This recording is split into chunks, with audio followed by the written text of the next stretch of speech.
Hi, everyone. I'm Ryan Earley, vested PERS member, former school finance officer, current financial planner, and host of the PERS Pro YouTube channel. Today, we are breaking down the strategy for naming beneficiaries based on the specific retirement option you choose, the tax implications for your beneficiaries, and what can happen if you don't keep your beneficiaries up to date. Let's get started.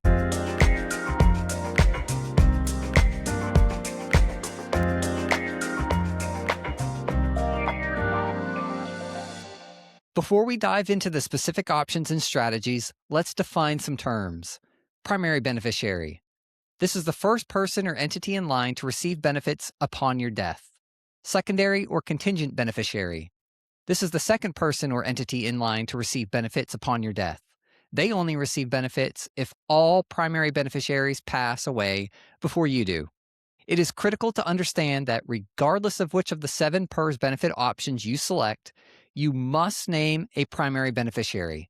While PERS requires a primary, I strongly recommend naming secondary beneficiaries as well to ensure your benefits don't accidentally default to your estate, which can lead to delays and extra costs, as we'll touch on later in this video. To make the beneficiary strategy exercise easier, we are going to group the PERS benefit options into 4 distinct groups. Each group has different rules for who you can name and how often you can change them. Joint and survivor pop-up includes option 2, 4, and 4A. Joint and survivor fixed includes option 3. Guaranteed period includes option 4B. And single life annuity includes maximum option in option 1. First, let's review the strategy for joint and survivor annuity with pop-up, which includes options 2, 4, and 4A. These 3 options provide a lifetime benefit to one person after you pass. Requirements.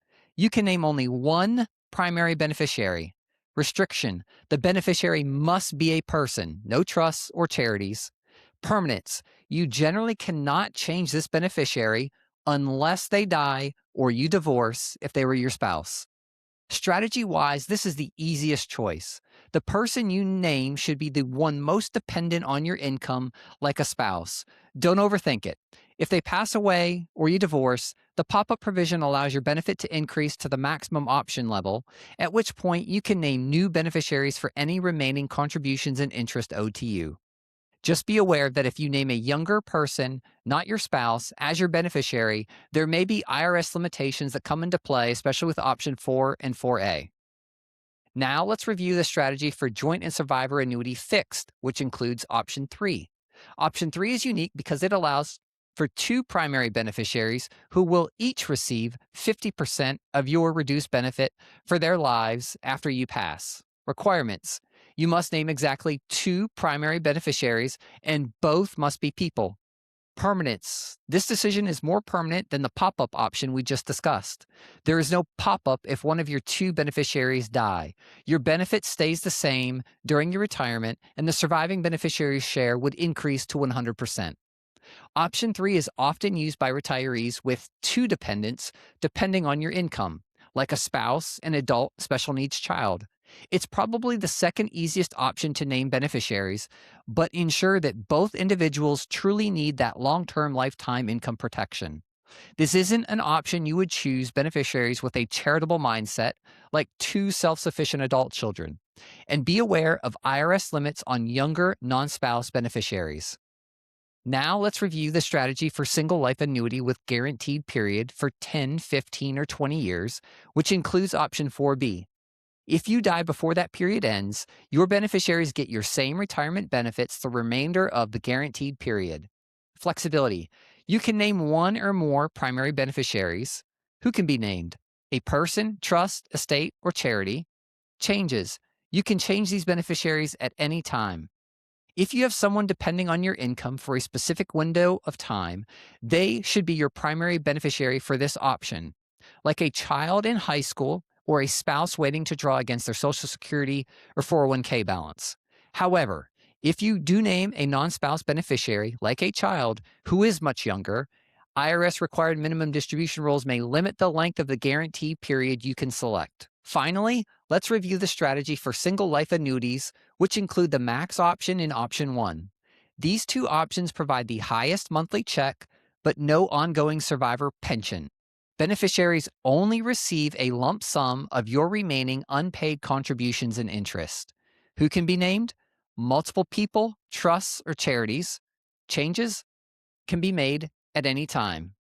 Unlike the survivor options we discussed earlier, there are no restrictions here. You can name one person, 5 people, a family trust, or your favorite charity. Because there are no ongoing monthly survivor benefits, only a refund of your remaining contributions and interest, the options are almost endless. If your life situation changes, you can update your beneficiaries at any time. This is also where the pop-down provision lives. If you retire under the max option and then get married later, PERS allows you to pop down to a survivor option to protect your new spouse. My strategic advice here is to think in layers. Consider naming a spouse first as beneficiary, children second, grandchildren third, and charities fourth. It's all about creating a clear line of succession for your remaining account balance. While you can name a trust, since this is a one-time refund, not a lifetime pension, the legal cost to set up and maintain a trust, specifically for this PERS refund, might not be worth the trouble unless it's part of a much larger estate plan. How your beneficiary receives the money determines how Uncle Sam taxes it. While Mississippi is incredibly retiree friendly and does not tax this income, your beneficiary will still owe federal income taxes. If they receive a large lump sum from option 1 or the max option, it could push them into a higher federal tax bracket. For those beneficiaries receiving a lump sum, rolling those funds over into an inherited IRA can be a powerful strategy to defer taxes and avoid a potentially massive one-year tax bill if they have other ordinary income. For specific tax and inheritance planning, refer to the IRS publication 590B and consult a tax and/or finance professional. What happens if your primary beneficiary passes away and you never name a secondary or update your primary beneficiary? Under Mississippi law, if no valid beneficiary is living at the time of your death, any remaining money in your account is paid to your estate. This means the money must go through probate court, which can take months and cost thousands in legal fees before your family ever sees a dime. This is a PSA to keep your Form 1B updated. Here are your action items for today. 1. Review your current beneficiary. Check your PERS service unaudited estimate of benefits or your annual PERS statement to see who is on file. 2. Gather SSNs and DOBs. You'll need a social security number and date of birth for any new beneficiary you name. 3. File Form 1C or 1B. If you've had a life change, such as a marriage, divorce, or death in the family, or you need to update your primary and/or secondary beneficiary, submit your updates immediately to PERS on Forms 1C and/or Form 1B. I hope this video helps you navigate the important decision of naming your PERS beneficiary. In our next video, we'll explore how are Mississippi PERS retirement benefits taxed. Please make sure you subscribe so you don't miss this and other videos in our new retirement series.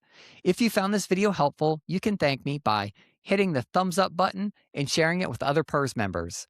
If you have a follow-up question about PERS or anything else related to personal finance, please visit our website at perspro.ms, click YouTube, and submit your question or topic for a future episode.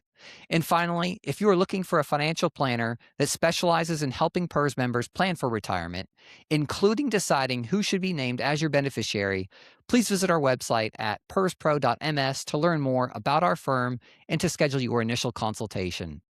Thank you for your valuable public service to the state of Mississippi.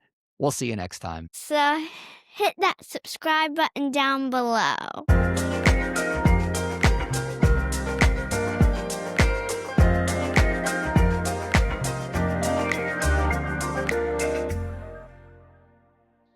Disclaimer. This video is for educational and informational purposes only.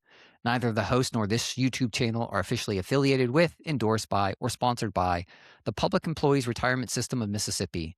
Always consult a qualified professional for personal advice specific to your situation.